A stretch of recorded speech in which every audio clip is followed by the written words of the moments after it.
Yes, guys, very good morning. Come on. Our today's topic of discussion is ECG, and also in the later segment we will discuss about cardiac disorders as well. तो आप लोगों ने जिंदगी में कभी ना कभी एक न एक बार तो ईसीजी मशीन्स हॉस्पिटल में जरूर देखी होगी, और अगर नहीं भी देखी है तो भी कोई बहुत ज्यादा टेंशन वाली बात नहीं है। ऊपर वाला करे आपको देखनी भी ना पड़े, है ना। तो आज हम लोग क्या डिस्कस करने वाले हैं? ECG, electrocardiograph. इलेक्ट्रोकार्डियोग्राफ, ठीक है। एक और टर्म है इलेक्ट्रोकार्डियोग्राम।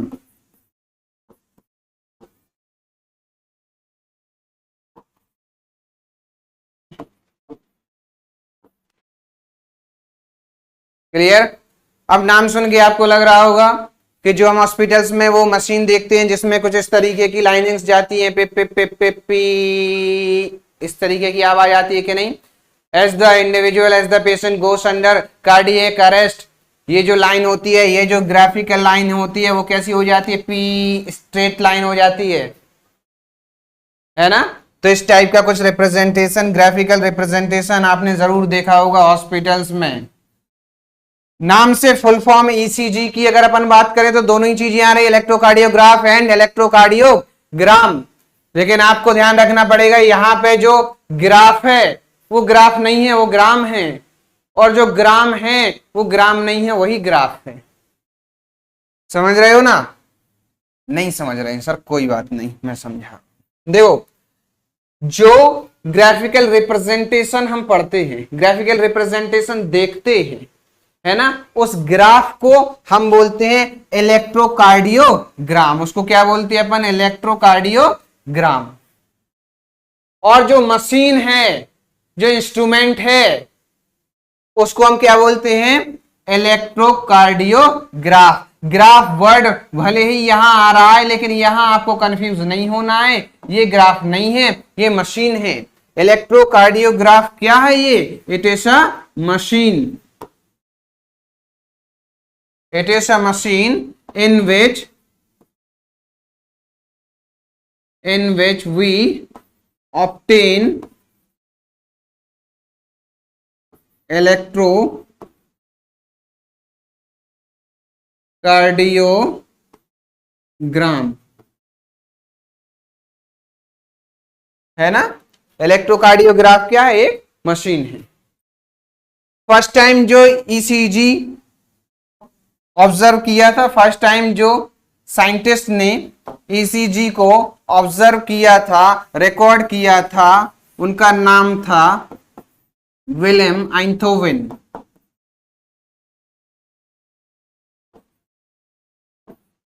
आइंथोवेन ने क्या किया था? फर्स्ट टाइम ईसीजी को रिकॉर्ड किया था, और 1902 में, है ना। कब देखा था ये? 1902 में। क्लियर है? ठीक है। ये ईसीजी में बेसिकली होता क्या है? हम पेशेंट को कुछ इलेक्ट्रिकल लीड्स के थ्रू क्या करते हैं? हम कनेक्ट करते हैं, ठीक है। इसमें अपन क्या करते हैं भाई?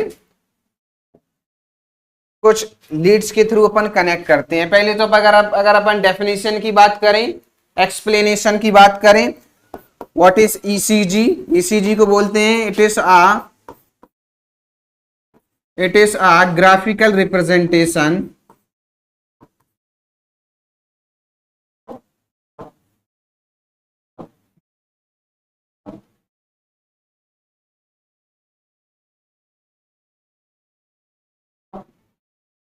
it is a graphical representation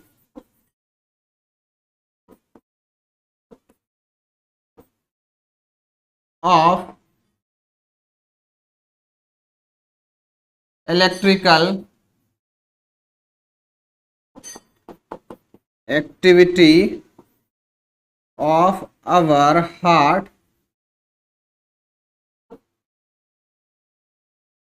during cardiac cycle। ठीक है, ये तो हमारी क्या होगी definition. What is ECG? It is a graphical representation of electrical activity of our heart during cardiac cycle. तो जो एक कार्डियक साइकिल होता है जिसका ड्यूरेशन मैंने आपको पहले ही बताया कितना होता है 0.8 सेकेंड्स। इस 0.8 सेकेंड में हमारे हार्ट में जो इलेक्ट्रिकल एक्टिविटी हो रही है उसी को अपन एक मशीन की हेल्प से एक ग्राफिकल फॉर्म में रिप्रेजेंट करते हैं। मशीन का नाम क्या है? इलेक्ट्रोकार्डियोग्राफ। और उस ग्राफ का नाम क्या है? इलेक्ट्रोकार्डियोग्राम। क्लियर है क्या? जिसमें बेसिकली अपन क्या करते हैं 3 लीड्स के हेल्प से हम मशीन को कनेक्ट करते हैं। कितनी लीड्स होती हैं? मेनली 3 लीड्स होती हैं। 3 लीड्स होती हैं। ठीक है, 3 लीड्स होती हैं। उनमें से 2 लीड तो क्या है, दोनों ही हमारे रिस्ट पे कनेक्ट की जाती हैं। ठीक है, एक लीड हमारे राइट रिस्ट पे कनेक्ट की जाती है, दूसरी हमारे लेफ्ट रिस्ट पे, और तीसरी हमारे लेफ्ट लेग में एंकल पे कनेक्ट की जाती है। 3 लीड्स कहां कनेक्ट की जाती हैं? 1 to each wrist and 1 to left leg, उसमें भी कहा एंकल।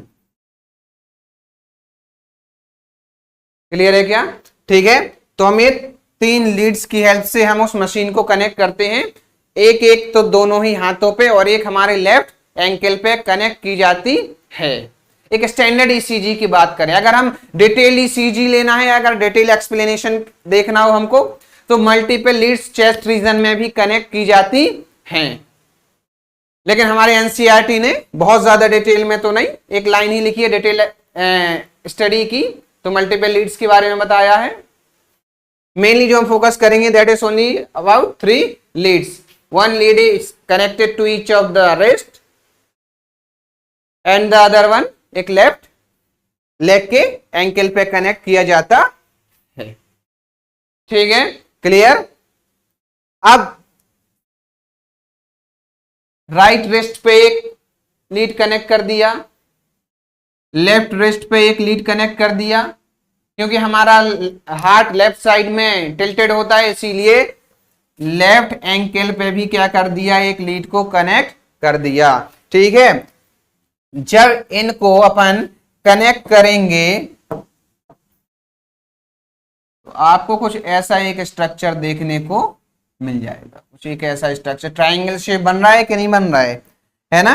तो इसको अपन क्या नाम दे देते हैं? इस ट्राइंगल को अपन बोलते हैं आइंथोवेन ट्राइंगल। इस ट्राइंगल को अपन क्या बोलते हैं? आइंथोवेन ट्राइंगल। आइंथोवेन ट्राइंगल क्यों बोलते हैं आपको बताने की जरूरत नहीं है, क्योंकि मैंने पहले ही बता दिया है। फर्स्ट टाइम जो ईसीजी रिकॉर्ड किया था आइंथोवेन ने किया था, इसीलिए हम इसको आइंथोवेन ट्राइंगल बोलते हैं। जिन लोगों ने, कुछ लोगों ने, अगर आप लोगों ने कभी ईसीजी कराई हो, वैसे तो रेगुलरली एवरी ईयर आपको फुल बॉडी चेकअप कराना चाहिए, मैं भी कराता हूं। लेकिन अगर कभी आपने ईसीजी कराई हो, लीड को कनेक्ट करने के पहले वो थोड़ा सा क्या है, एक जेल अप्लाई करते हैं वहां पे, है ना? वो जेल अप्लाई क्या है? It is not adhesive. ऐसा नहीं है कि वो लीड को चिपकाने के काम करती है, नहीं भाई, हमको हार्ट की इलेक्ट्रिकल एक्टिविटी को स्टडी करना है, तो वो जेल क्या करती है? कंडक्शन का काम करती है, कनेक्टिविटी को इंक्रीज कर देती है, ताकि बहुत अच्छे तरीके से क्या हो, वो सिग्नल्स को लीड क्या कर पाए, वो कैप्चर कर पाए, रीड कर पाए। इसीलिए जो जेल होता है that help in increasing the conductivity. Clear है क्या? क्या करते हैं, उसका क्या काम होता है भाई? कंडक्टिविटी को इंक्रीज करता है वो जेल। ठीक है, क्लियर? हाँ, एक चीज जो याद रखने वाली है, कंफ्यूज आप हो सकते हैं इलेक्ट्रोकार्डियोग्राम में, इलेक्ट्रोकार्डियोग्राफ में। जो ग्राफ है वो ग्राफ नहीं है, ग्राम है। जो ग्राम है वो ग्राम नहीं है, वही क्या है? ग्राफ है। यानी जो राम है वो राम नहीं है, श्याम है। जो श्याम है वो श्याम नहीं है, राम है। डन? यस। अब देखिए हम ईसीजी की अगर अपन बात कर लेते हैं तो कुछ इस तरीके से आपका वो स्टैंडर्ड ईसीजी दिखाई पड़ता है ना। साउंड आपने देखा ही होगा, साउंड एनसीईआरटी ने मेंशन भी किया है कैसा, पिप पिप पी, इस तरीके का साउंड आपको सुनाई पड़ता है। जैसे ही ये पी होने लगा इसका मतलब क्या है, individual has gone under cardiac arrest, है ना। मतलब डॉक्टर क्या बोलता है, I am sorry, I am sorry Babu. Done, yes. चलिए देखिए ईसीजी को अगर अपन स्टडी करें तो इनिशियली मैंने आपको कार्डियक साइकिल के लेक्चर में बताया था ऐसे नोड्स के बारे में, नोडल टिश्यूज के बारे में हमने ऑलरेडी डिस्कस किया हुआ था ना।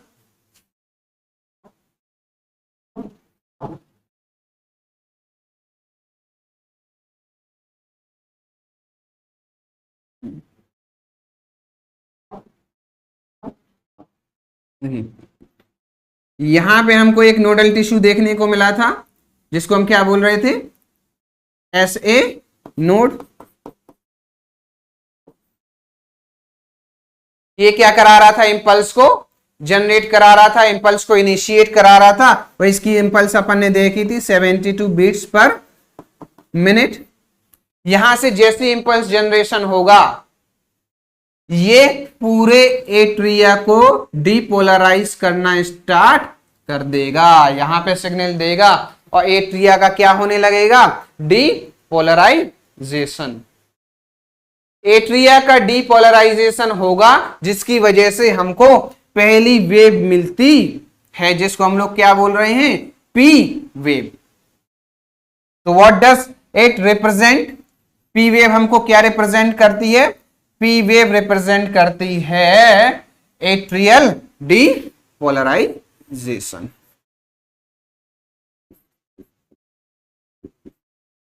Atrial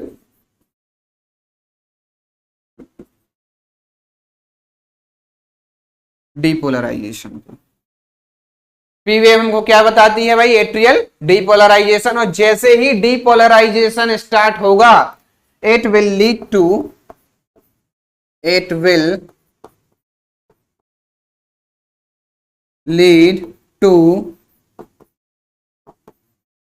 atrial systole।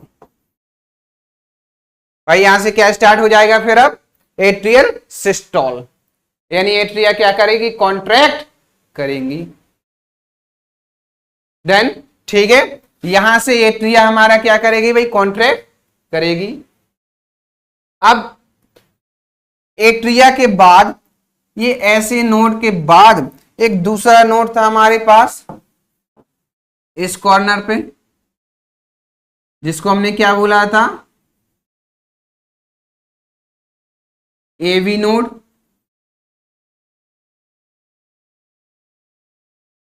AV node बोला था, ये सिग्नल्स को यहां कंडक्ट कराता है, ट्रांसमिट कराएगा और कुछ थोड़ा बहुत इसका भी अपना इनिशिएशन होता था, ये भी इंपल्स जनरेट करता था और ये भी क्या करेगा, पूरा सिग्नल आगे भेजेगा बंडल ऑफ हिस के थ्रू और फिर परकेंजे फाइबर्स के थ्रू, जिसकी वजह से क्या होगा भाई, वेंट्रिकल्स का भी डीपोलराइजेशन स्टार्ट हो जाएगा। वेंट्रिकल्स का क्या हो जाएगा, डीपोलराइजेशन। तो ये जो वेव है QRS कॉम्प्लेक्स, इसको अपन क्या बोलते हैं, कंबाइनली इसको QRS को अपन QRS कॉम्प्लेक्स भी बोल देते हैं। इनको क्या बोल देते हैं, इस पूरे सेगमेंट को अपन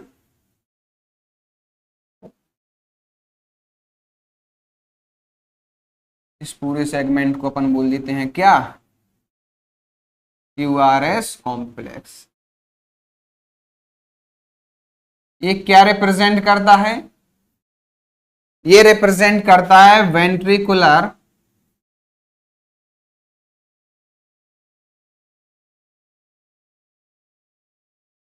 डी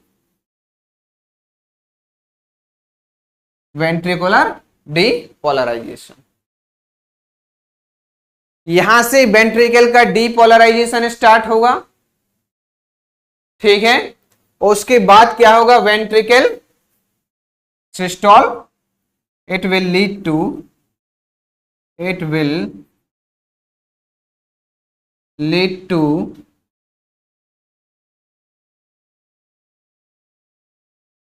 वेंट्रिकुलर सिस्टोल। क्या स्टार्ट हो जाएगा यहां पे, वेंट्रिकल का सिस्टोल स्टार्ट हो जाएगा, ठीक है। जैसे ही सिग्नल, ये क्यू वेव आपको दिखाई दे रही है, नेगेटिव में नीचे की तरफ जा रही है। इसके बाद जैसे ही ऊपर की तरफ जाएगी ये वेव, वेंट्रिकल का डिपोलराइजेशन स्टार्ट हो जाएगा। यानी ये जो क्यू वेव है ना, ये मार्क करती है कि अब यहां से वेंट्रिकल का डिपोलराइजेशन स्टार्ट होगा। Q wave marks the ventricular depolarization initiation. Q wave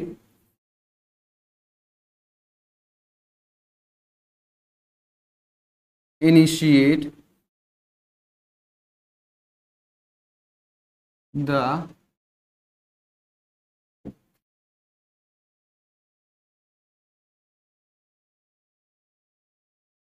ventricular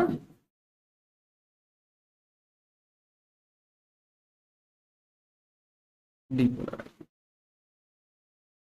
ठीक है। उसके बाद तुरंत क्या स्टार्ट हो जाएगा हमारा, वेंट्रिकुलर सिस्टोल। और ये वेंट्रिकुलर सिस्टोल कंटिन्यू करेगा कहां तक, till the end of the T wave. जब तक हमारी ये टी वेव एंड नहीं हो जाएगी तब तक हमारा क्या चलेगा, वेंट्रिकुलर सिस्टोल। क्लियर। यानी अगर अपन इस टी वेव की बात करें तो टी वेव मार्क करती है, end of the T wave marks the end of the ventricular systole. इसी में चाहो तो एक पॉइंट और लिख लो,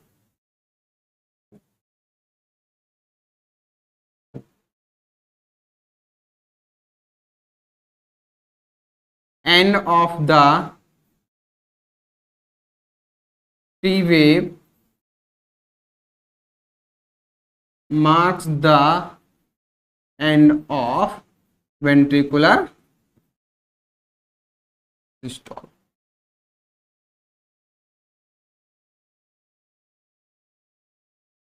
डन, ठीक है।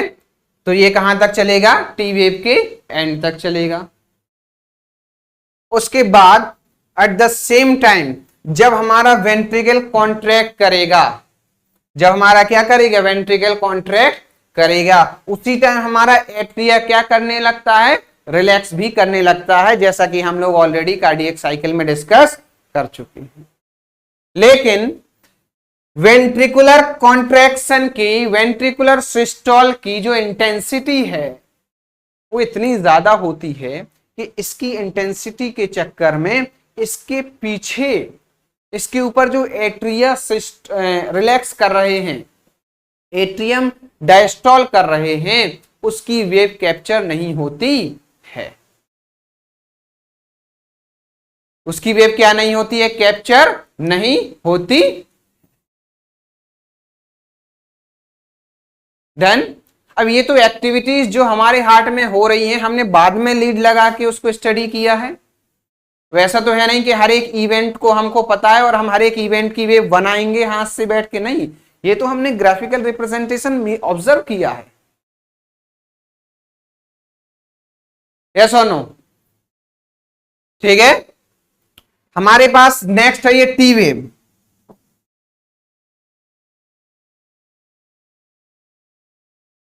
क्या है अपने पास अब, T wave. What does it represent, ये जो हमारा टी वेव है ना, ये बताता है ventricular T wave represent ventricular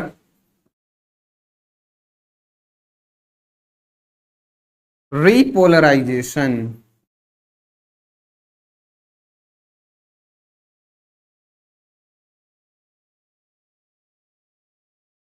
ये क्या रिप्रेजेंट करता है? Ventricular repolarisation which leads to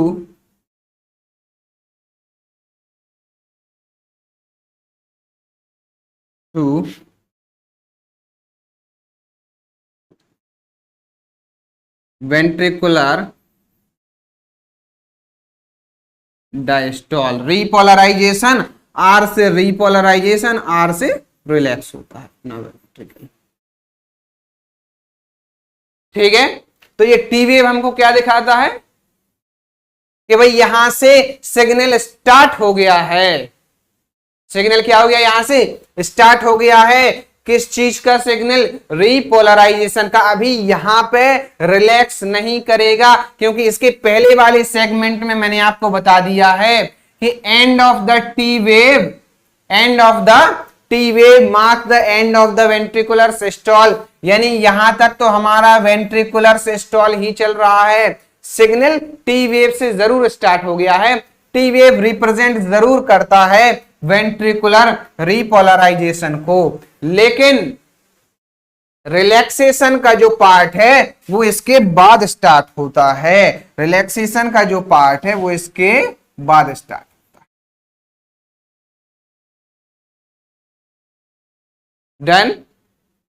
ठीक है, इतना आपको क्लियर हुआ क्या? डन? तो टी वेव क्या करता है भाई? वेंट्रिकुलर रीपोलराइजेशन की वेव है हमारे पास, ठीक है, which will lead to ventricular diastole. Done? अब जो मैं इसके पहले आपको बात बता, इसमें अगर अपन पूरा ईसीजी को ऑब्जर्व करें तो हमारे पास क्या क्या मिल गया है? देखो, पी वेव मिल गया है हमारे पास, बिल्कुल सर मिल गया, जो एट्रियल डीपोलराइजेशन को रिप्रेजेंट कर रहा है, बिल्कुल सर। सर हमको क्यूआरएस कॉम्प्लेक्स मिल गया जो वेंट्रिकुलर डीपोलराइजेशन को रिप्रेजेंट कर रहा है, बिल्कुल सर। उसके बाद सर हमको टी वेव मिल गया है जो क्या कर रहा है? वेंट्रिकुलर रीपोलराइजेशन को मार्क कर रहा है। लेकिन सर कहीं भी हमको एट्रियल रीपोलराइजेशन जैसी चीज नहीं दिखाई दे रही है।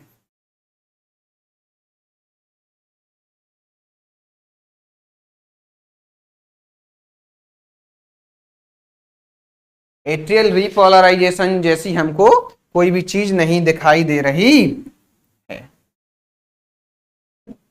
तो क्या एट्रियल रीपोलराइजेशन नहीं होता है? बताओ, अगर आपको एट्रियल रीपोलराइजेशन जैसी कोई चीज नहीं दिखाई दे रही है तो क्या एट्रियल रीपोलराइजेशन नहीं होता है? होता है। इसका रीजन मैंने आपको पहले ही बता दिया है कि एट्रियल रीपोलराइजेशन इसी पॉइंट पे होता है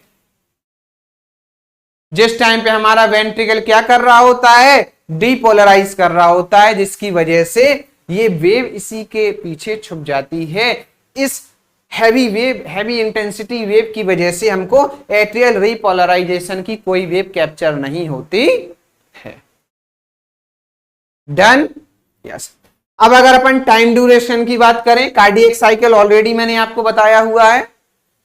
कॉन्सेप्चुअली देखें भाई, कार्डियक साइकिल अगर अपन ऑलरेडी मैंने आपको बताया हुआ है, तो ये वाला जो पार्ट है हमारा, ये वाला पार्ट, ये वाला पार्ट, ये हमारा चलता है फॉर 0.1 सेकेंड, पी से क्यू तक का। ये चलता है हमारा कितना? 0.1 सेकेंड। और ये वाला पार्ट है हमारा,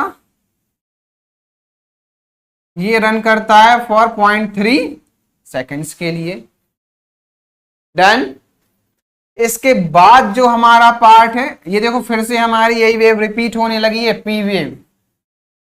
यहां तक ये जो पार्ट चलता है, जिस टाइम पे रिलैक्सेशन होता है, जॉइंट डायस्टॉल की बात हमने की थी ना, इट रन्स फॉर 0.4 सेकेंड।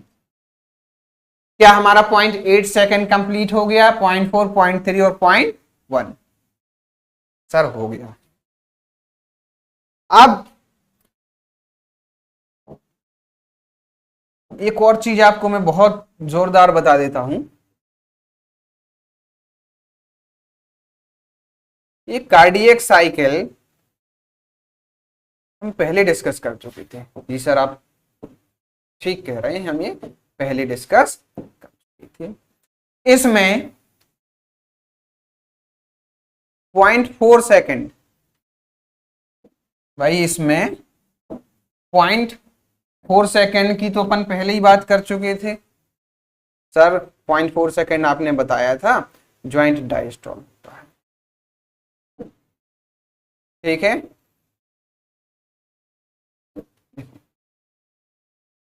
हमने एट्रियल सिस्टोल देखा था, क्या देखा था अपन ने पहले, ये वाला पार्ट हमने 0.1 सेकेंड के लिए देखा था, है ना।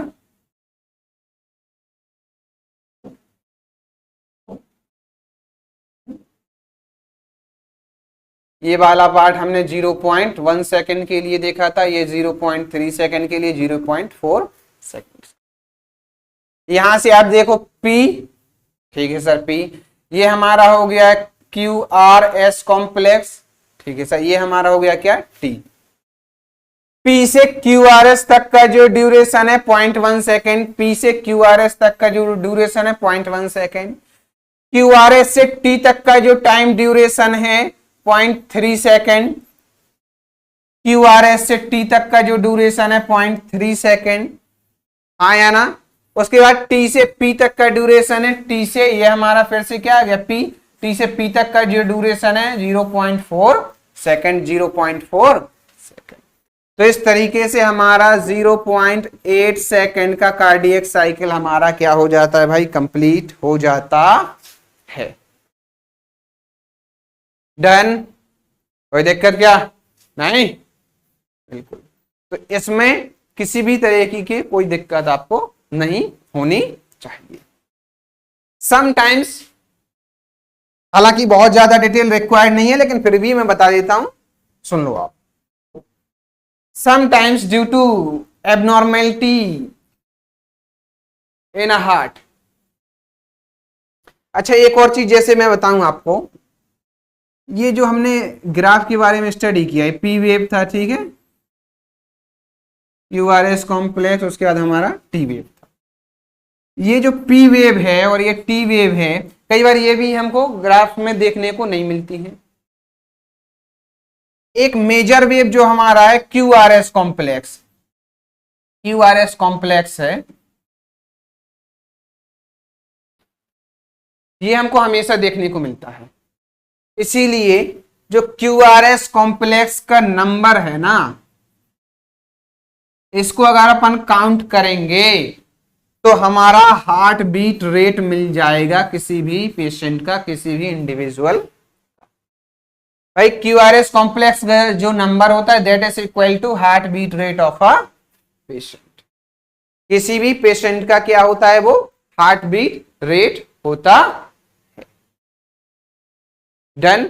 एक स्टैंडर्ड ECG इस तरीके का होता है, अगर ECG कोई इससे डेविएट करता है, ऐसा ना मिलके कुछ और अलग तरीके का मिल रहा है, इसका मतलब क्या है कि भाई उस पेशेंट के हार्ट में कुछ ना कुछ दिक्कत आ रही है और हमको चेकअप की रिक्वायरमेंट है। भाई हमको क्या करा लेना चाहिए, चेकअप करा लेना चाहिए।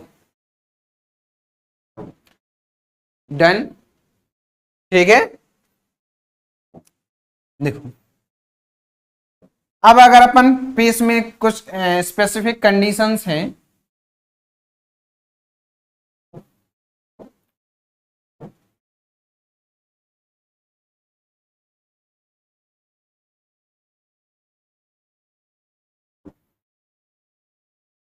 sometimes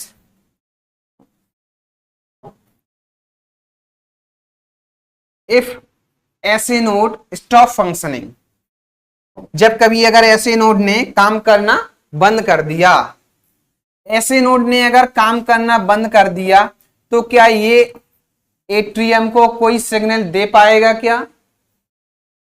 तो क्या एट्रिया का डीपोलराइजेशन हो पाएगा क्या? नहीं हो पाएगा। एट्रियल डीपोलराइजेशन नहीं हो पाएगा तो क्या ईसीजी में हमारा, तो क्या ईसीजी में हमारा ये पी वेव बन पाएगा क्या? नहीं बन पाएगा। यानी कि ऐसे केसेस में जो हमारा ईसीजी होता है उसमें जो पी वेव होता है वो बिल्कुल फ्लैट होती है और डायरेक्ट ही क्यू वेव से हमारा क्या होता है, ग्राफ स्टार्ट हो जाता है। इफ ऐसे node stops working is not a right word, you can write functioning, है ना। if ऐसे node stop functioning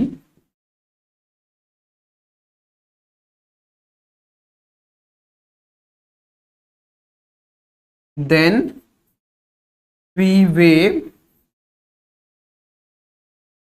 will be absent in ECG। ठीक है, तो ECG में हमारा पी वेव क्या हो जाएगा, एब्सेंट रहेगा। क्लियर, ठीक है। अगर अगर हमारा जो एबी नोड है, क्या है हमारे पास, अगर जो हमारा एबी नोड है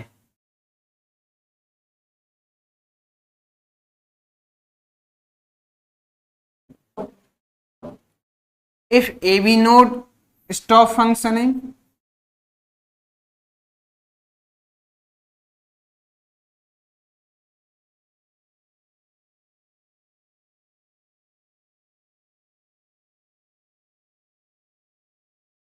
फिर क्या होगा, AB नोड जब काम करना बंद कर देगा तो या क्या इसके बाद जो हमारा बंडल ऑफ हेस है वहां कोई कनेक्शन रह जाएगा क्या, मतलब भाई ये अगर काम करना बंद कर दिया तो जो हमारा एस ए नोड है इसका कोई कनेक्शन हमारे वेंट्रिकल के साथ रह जाएगा क्या, नहीं रह जाएगा। क्योंकि भाई कंडक्शन ट्रांसमिशन भी ये क्या कराता था हमारा एबी नोड, जब एबी नोड काम ही नहीं कर रहा है, एबी नोड जब हमारा काम ही नहीं कर रहा है तो फिर तो पूरी वेंट्रिकल को कॉन्ट्रैक्शन कराने की रिस्पॉन्सिबिलिटी है वो हमारे बंडल ऑफ हिस के पास ही आ गई। डन। तो ये अपनी तरफ से जो थोड़ी बहुत इंपल्स जनरेट कर पाता है लगभग कितनी 15 से 25 बीट्स, इसी की वजह से ही क्या होगा हमारा, इसी की वजह से ही हमारा क्या करेंगे, वेंट्रिकल्स कॉन्ट्रैक्ट करेंगी। तो अब जो बंडल ऑफ हेस है वो वेंट्रिकल्स को कॉन्ट्रैक्ट कराने के लिए कितना बीट्स शो कर रहा है, 15 से 25। भाई जनरली नॉर्मल केसेस थोड़ा ज्यादा होता है लेकिन यहाँ पे उसका जब रिदम ही टूट गया तो थोड़ा वो जितना करा पाता है लगभग इतना। एट द सेम टाइम अगर अपन ऐसे नोड की इंपल्स देखें, ऐसे नोड तो काम कर रहा है हमारा, भाई काम कौन सा नहीं कर रहा है, ये वाला नहीं कर रहा है हमारा, है ना, ए बी नोड यही काम नहीं कर रहा है। ऐसे नोड तो बराबर अपना करा रहा है 72 बीट्स पर मिनट। अब अगर आप दोनों को कंपेयर करें 72 को 15 से 25, अगर आप दोनों को कंपैरिजन करेंगे तो रेशियो लगभग आपका 3:1 का केस आ रहा है कि नहीं आ रहा है, सर बिल्कुल आ रहा है। इसका मतलब क्या ये हो सकता है कि हमारा जो एट्रियम है वो 3 बार कॉन्ट्रैक्ट कर जाएगा फिर कहीं जाके वेंट्रिकल एक बार कॉन्ट्रैक्ट करेगा, सर बिल्कुल हो सकता है। तो इस केस में जो हमारा ईसीजी बनता है वहां पे जो पी वेव होती है ना वो 3 टाइम्स पी वेव बनती है पहले, फिर जाके कहीं हमारे पास क्या मिलता है, क्यूआरएस कॉम्प्लेक्स। डन, क्लियर है क्या, ठीक है। इसको 3rd डिग्री हार्ट अटैक भी कहा जाता है।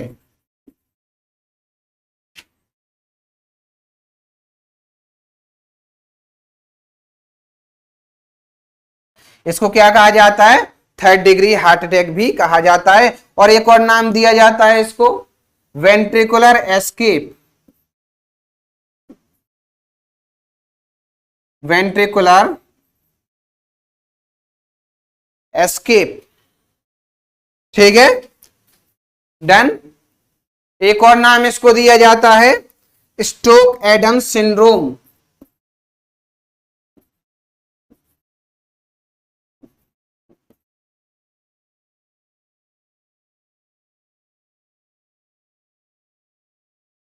क्लियर, ठीक है।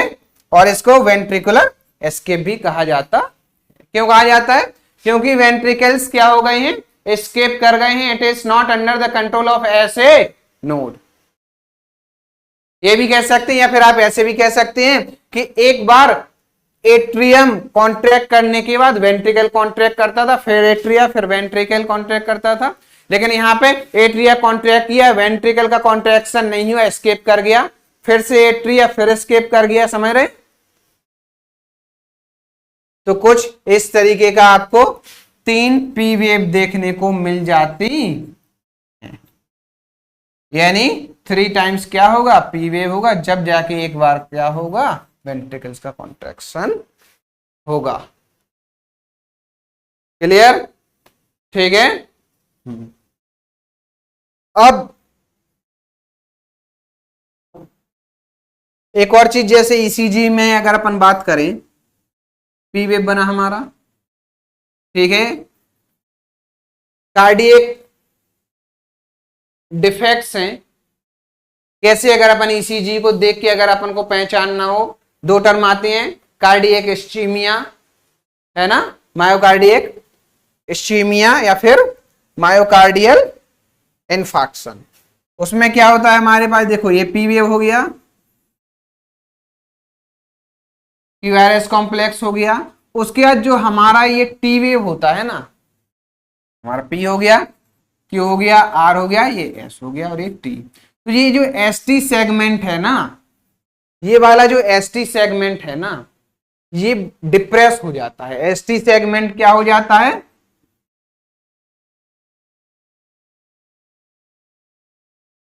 डिप्रेस हो जाता है। सर डिप्रेस हो जाता है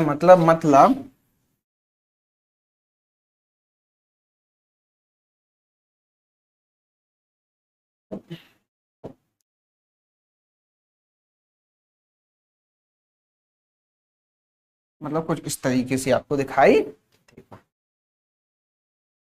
एसटी सेगमेंट क्या हो गया आपका, डिप्रेस। ये कब होता है, व्हेन इट अकर्स, it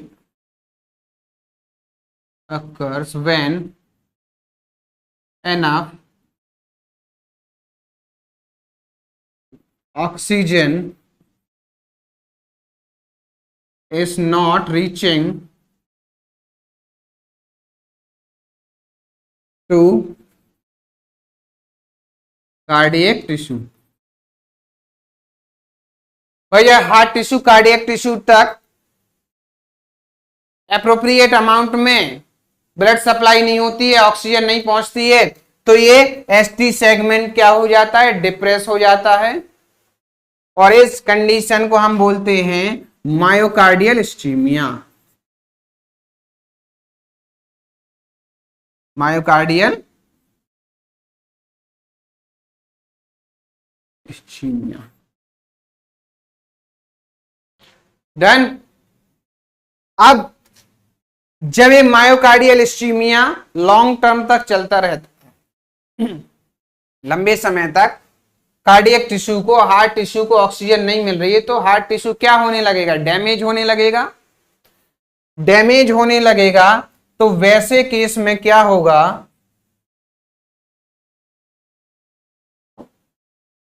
वैसे केस में क्या होगा, एक दूसरा कंडीशन इवॉल्व होता है, मायोकार्डियल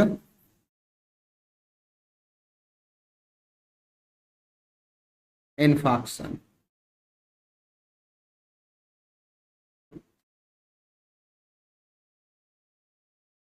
ठीक है, जहां पे कार्डियक टिश्यू क्या होने लगता है,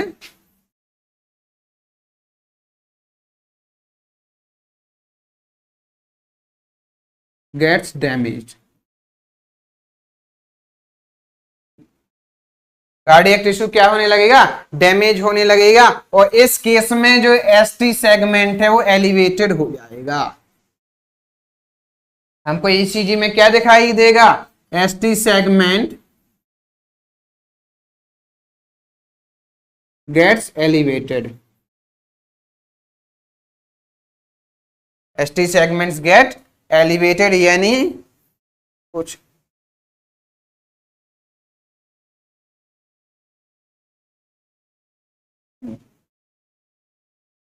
इस तरीके का ग्राफ हमको दिखाई देगा। ये जो एसटी सेगमेंट है जो कुछ इस तरीके से जाना चाहिए था वो इस तरीके से ना जाके ये क्या हो जाएगा, एसटी सेगमेंट ऊपर की तरफ शिफ्ट हो जाएगा, एलिवेटेड हो जाएगा, नॉर्मल ईसीजी से फार पहुंच जाएगा। फार मतलब ऊपर की तरफ दूर। अब फार तो वैसे नीचे भी हो सकता है, लेकिन याद रखने का तरीका इनफार्क्शन, ठीक है, इनफार्क्शन, फार पहुंच जाएगा। इसमें देखो इश्चीमिया, इश एसटी सेगमेंट है, इश मतलब अरे नीचे गिर जाते हैं जब बोलते हैं ना, इश गिर गए हैं ना, नीचे बोलते इश। तो वैसे देखो ये एसटी सेगमेंट डिप्रेस हो गया, नीचे आए तो इश्चीमिया, मायोकार्डियल इश्चीमिया। एलिवेटेड हुआ एसटी सेगमेंट तो myocardial infarction. Done, is that clear guys? ठीक है, क्लियर, यस, यहां तक कोई दिक्कत आपको नहीं होना। तो दिस इज अबाउट ईसीजी। काफी ज्यादा हो गया, वैसे तो इतना भी नहीं पूछा जाता है ना, जो अपना मेन ईसीजी हमने डिस्कस किया था बस उतना ही हमको पूछा जाता है। Next we have cardiac disorders. Next we have cardiac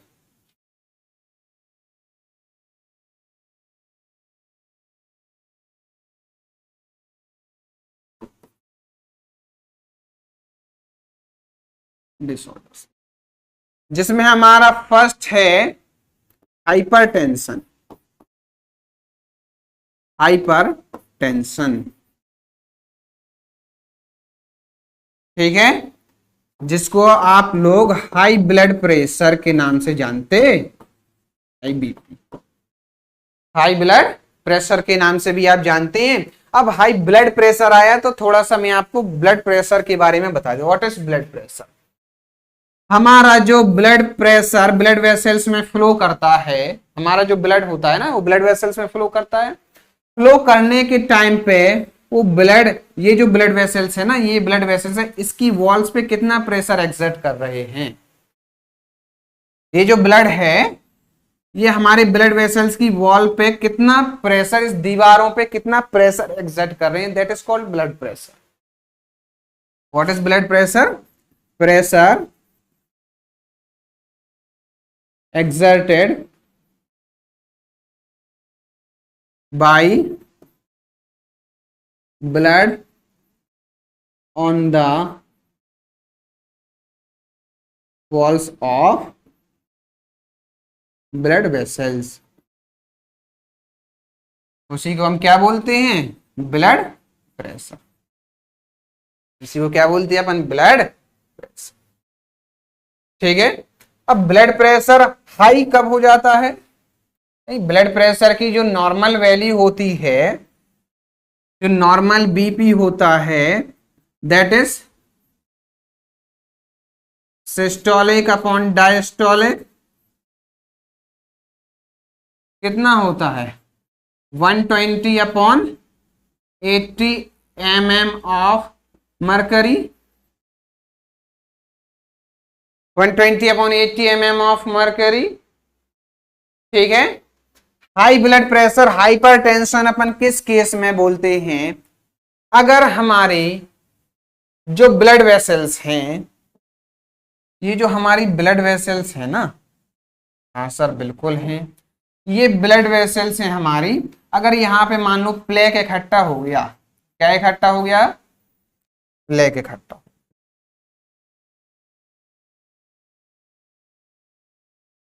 ये लो, ठीक है, प्लेक इकट्ठा हो गया। कैल्शियम हो सकता है,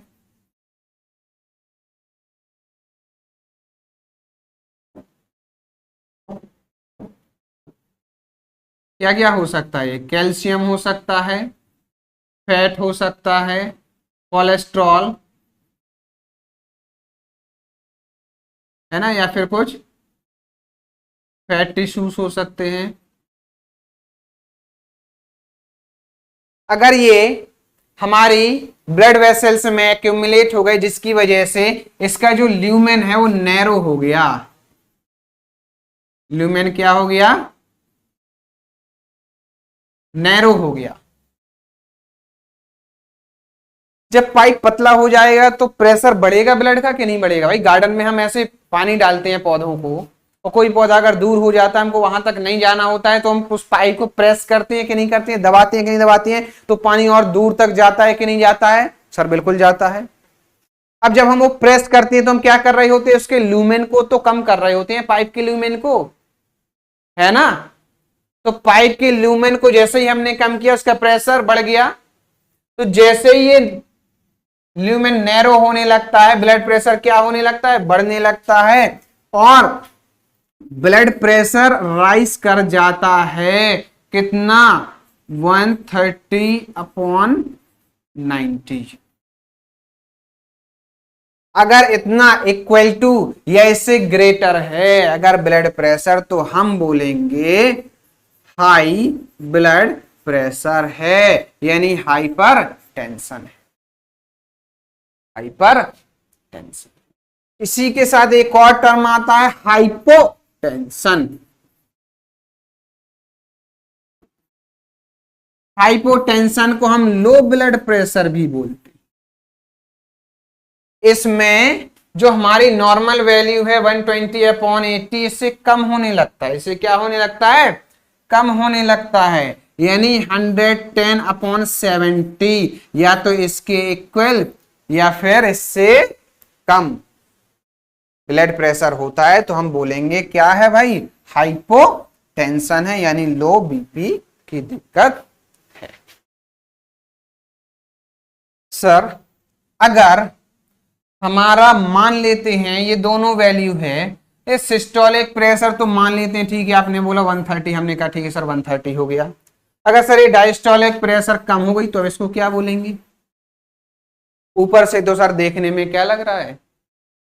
हाई, और नीचे से लो, तो हम क्या बोलेंगे इसको? हम इसको हाइलो बोलेंगे क्या? हाइलो नहीं बेटा, हाइलो जैसी कोई चीज नहीं होती, ठीक है। इस केस में आप इसको हाई ब्लड प्रेशर कंसीडर नहीं करेंगे, इस केस में आपको हाई बीपी नहीं बोलना है। हाई बीपी के लिए ये क्राइटेरिया होना बहुत जरूरी है, blood pressure should be equal to और greater than 130/90 mm of mercury. Done. तो बेटा ये रहा हमारा हाइपरटेंशन। यहीं पे हमने एक और चीज के बारे में डिस्कस किया। ये जो कंडीशन मैंने आपको बताई है ये बेसिकली है क्या? CAD, CAD, coronary artery disease. Coronary artery disease में क्या होता है? जो हमारी कोरोनरी आर्टरी है, जो हमारे हार्ट को ब्लड सप्लाई करती है, उस हार्ट के उस ब्लड वेसल में प्लेक इकट्ठा होने लगता है, यानी कैल्शियम डिपोजिशन हो गया, कोलेस्ट्रॉल डिपोजिशन हो गया, फैट डिपोजिशन हो गया, है ना। इस तरीके के अगर कोई चीज डिपॉजिट होके उसके ल्यूमेन को नैरो कर देती है, जिसकी वजह से हार्ट को एनफ अमाउंट ऑफ ब्लड नहीं मिल पाता है।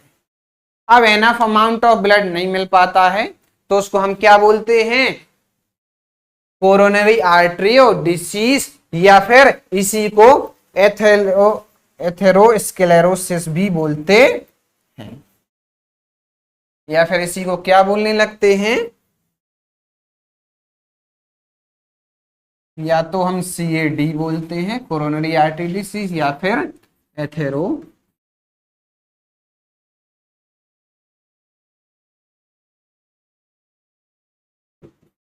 एथेरोस्क्लेरोसिस बोलते। यानी ये जो प्लेग है इसको एथेरोमा भी बोलते हैं, ब्लड वेसल्स में एथेरोमा बन गया है, प्लेग बन गया। ये हो गई हमारी कोरोनरी आर्टरी डिसीज। अब तुम खुद सोचो, जब ल्यूमेन नैरो हो जाएगा तो ब्लड एनफ अमाउंट में नहीं पहुंचेगा, यानी जो हार्ट में कंडीशन डेवलप होगी वो हाइपोक्सिया की होगी।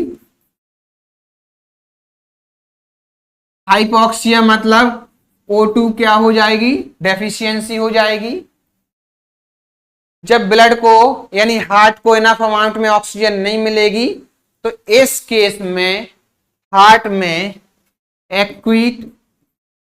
एक्यूट पेन स्टार्ट हो जाएगा। एंड इस कंडीशन को बोलते हैं एंजाइना या फिर एंजाइना पेक्टोरिस। बोलो बेटा, यस और नो? क्या ये सब चीजें इसी से कनेक्टेड होती जा रही हैं?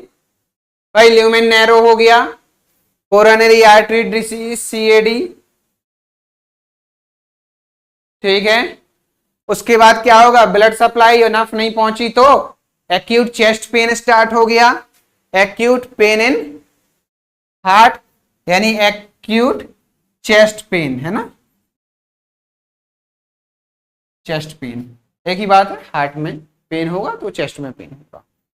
एक्यूट चेस्ट पेन जिसको हम क्या बोल रहे हैं, एंजाइना या फिर एंजाइना पेक्टोरिस। क्लियर, ठीक है।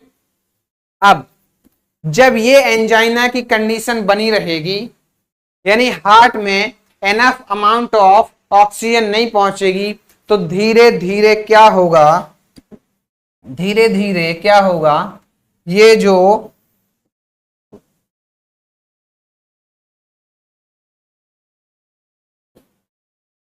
जो हार्ट की मसल्स है ना, हार्ट की मसल्स डैमेज होना स्टार्ट हो जाएंगी भाई। हार्ट की मसल्स क्या होने लगेंगी भाई, डैमेज होने। हाइपोक्सिया कंडीशन बन रही थी तो हार्ट मसल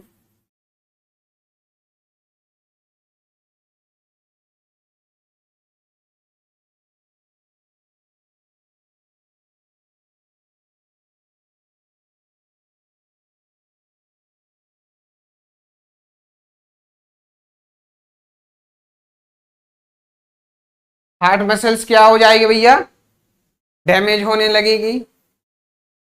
हार्ट मसल्स जब डैमेज होने लगेगी तो इस कंडीशन को बोलते हैं अपन हार्ट अटैक।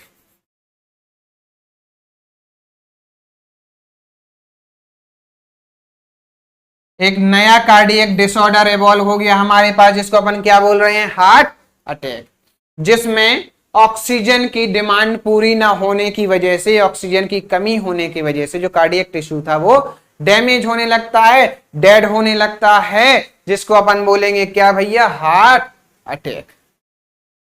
क्लियर, ठीक है। अब जब हार्ट अटैक आएगा यानी कार्डियक जो मसल है वो डैमेज होने लगेगी, कार्डियक मसल्स काम करना धीरे धीरे बंद करेंगी, तो क्या हार्ट इफेक्टिवली ब्लड पंप कर पाएगा क्या?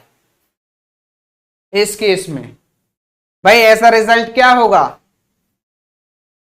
हार्ट ब्लड पंप इफेक्टिवली नहीं करेगा, as a result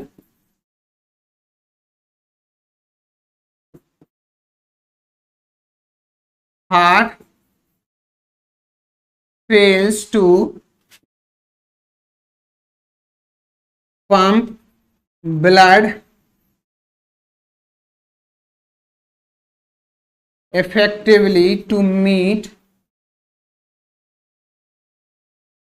our body demand. भाई बॉडी डिमांड पूरी नहीं कर पाएगा, बॉडी डिमांड पूरी करने में जो हार्ट है हमारा वो फेल हो जाएगा, हार्ट क्या हो जाएगा, फेल हो जाएगा।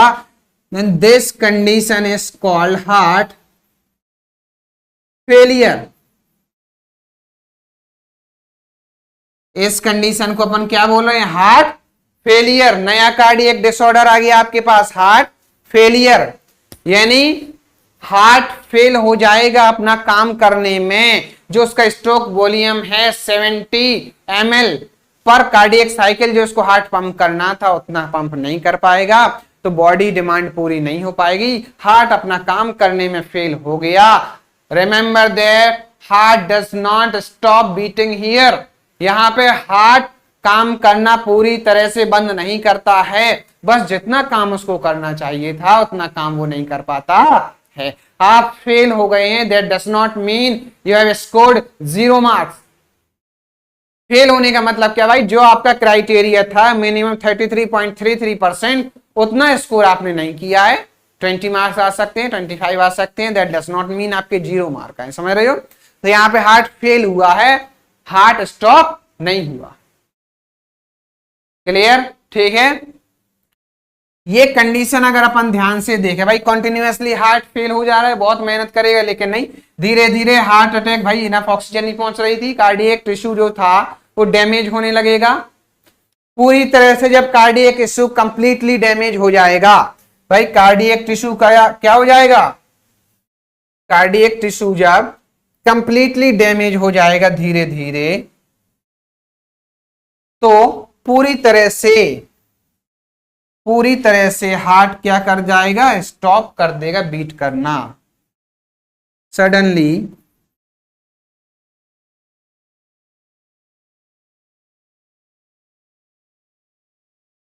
हार्ट, एस लिख दिया मैंने, हार्ट्स,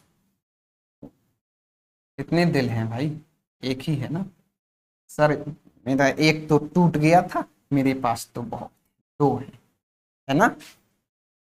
देखो इधर, suddenly heart stops beating, suddenly heart क्या कर देगा, बीट करना स्टॉप कर देगा, है ना। अगर सडनली हार्ट ने बीट करना स्टॉप कर दिया, काम करना बंद कर दिया पूरी तरह से, कंप्लीटली,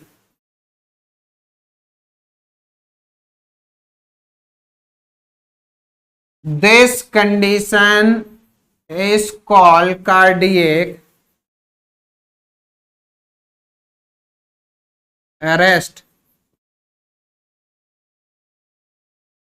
इस कंडीशन को क्या बोलेंगे भाई हम, कार्डियक अरेस्ट। यहां पे हमारा एक नया कार्डियक डिसऑर्डर आ जाता है, कार्डियक अरेस्ट।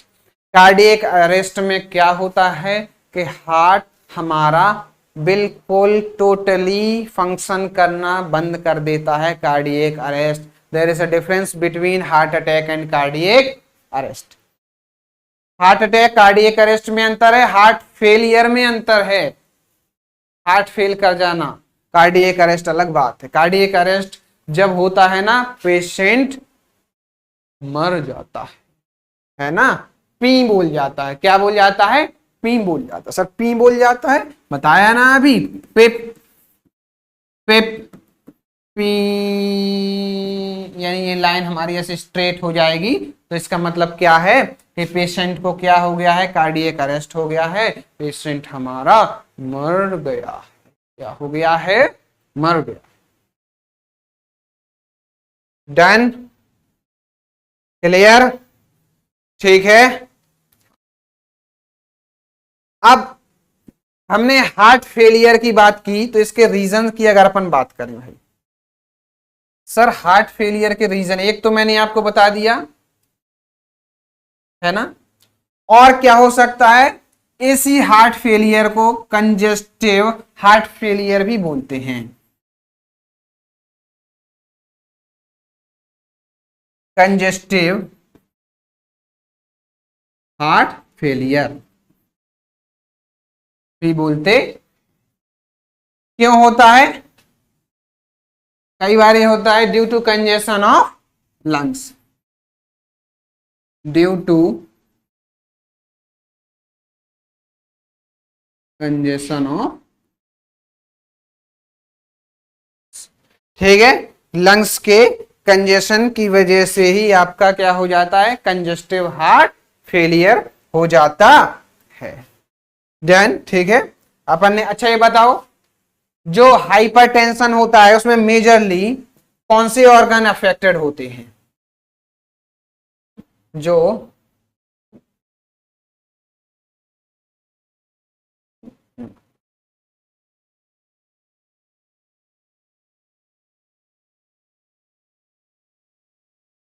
ये है, देखो, जो हमने हार्ट के डिसऑर्डर पर, इसमें जो हाइपरटेंशन, हाई ब्लड प्रेशर बढ़ा रहा है, इसमें अफेक्टेड ऑर्गन मेनली क्या होता है?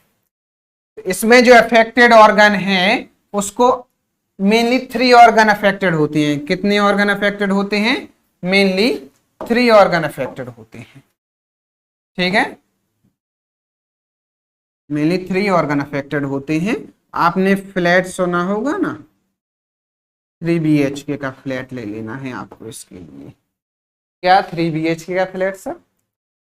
हाँ सर, 3 BHK का फ्लैट। कैसे? इसमें जो हमारा मेनली अफेक्टेड ऑर्गन होता है वो होता है K for kidney, B for brain, H for heart. तो देखो होता ही है, ठीक है। एनसीईआरटी में आपका ब्रेन और किडनी दिया है, लेकिन ऐसे हम इसको याद रख सकते हैं 3 BHK, यानी ब्रेन, हार्ट एंड किडनी क्या होती है भाई? मोस्टली ये मेजरली इससे क्या होती हैं? अफेक्टेड होती हैं। बोलो, डन, क्लियर? और तो देखो इसमें कुछ रह नहीं गया है, अपन ने ज्यादा ही चीजें डिस्कस कर ली हैं, है ना। अब ज्यादा क्यों कर ली हैं? जो आपके मेजरली एनसीईआरटी में मेंशन है उससे भी ज्यादा अपन ने काफी चीजें डिस्कस कर ली है।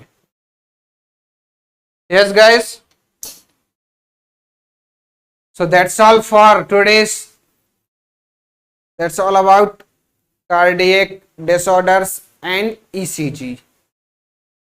Done. Thank you so much guys, have a very good day. Thank you.